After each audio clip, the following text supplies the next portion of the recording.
দিয়া নাই তেওঁলোকৰ লগত খেলিব চেষ্টা কৰিছোঁ, তেওঁলোকৰ মনৰ কথা জানিব খুজিছোঁ।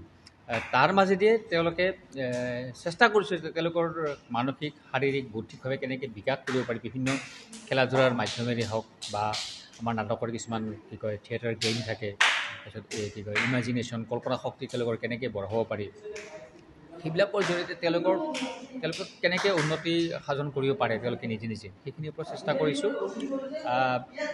বিশেষ মানে কথাটো এইটো যে শিকোৱা নাই, আচলতে তেওঁলোকৰ লগত থাকি তেওঁলোকৰ পৰা মই নিজে নিজে আচলতে আমি বস্তুখিনি নিজে নিজে আমি এনজয় কৰিছোঁ।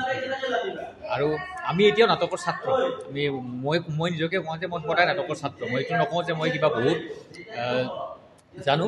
যিখিনি শিকিবলৈ চেষ্টা কৰিছিলোঁ, যিখিনি মই আয়ত্তত আনিছিলোঁ মোৰ নিজৰ আয়ত্তত, সেইখিনি বিলাবলৈ অলপমান কি কয় মৰমেৰে যতনেৰে বিলাবলৈ চেষ্টা কৰিছোঁ।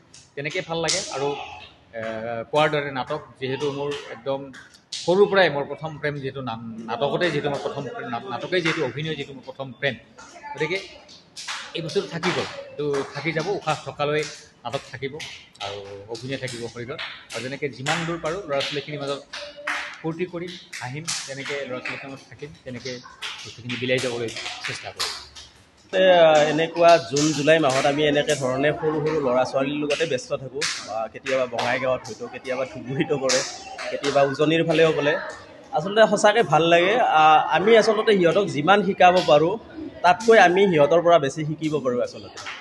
আৰু আগতে কি হৈছিল, আগতে আমাৰ সময়ত যেতিয়া গৰম বন্ধ পৰিছিল তেতিয়া আমি হাবিয়ে জংঘলে ফুৰিছিলোঁ, পুখুৰীত গা ধুইছিলোঁ আৰু আমি নেচাৰৰ পৰা বহুত বস্তু শিকিব পাইছিলোঁ। কিন্তু এতিয়া সেইবিলাক পৰিৱেশ আচলতে নাই। আৰু সেইকাৰণে এনেকুৱা ধৰণৰ কৰ্মশালাই আচলতে সিহঁতক বিভিন্ন দিশৰ পৰা মানে শিকাত সহায় কৰে। যে আগতে আমি গছত বগাব জানিছিলোঁ, এতিয়াৰ ল'ৰা ছোৱালী হয়তো নাজানে, কিন্তু ইয়াত অহাৰ পিছত সেই আচলতে ফিলটো কৰিব পাৰে যে গছত বগালে কেনেকুৱা লাগে, পুখুৰীত গা ধুলে কেনেকুৱা লাগে, বা হাবিয়ে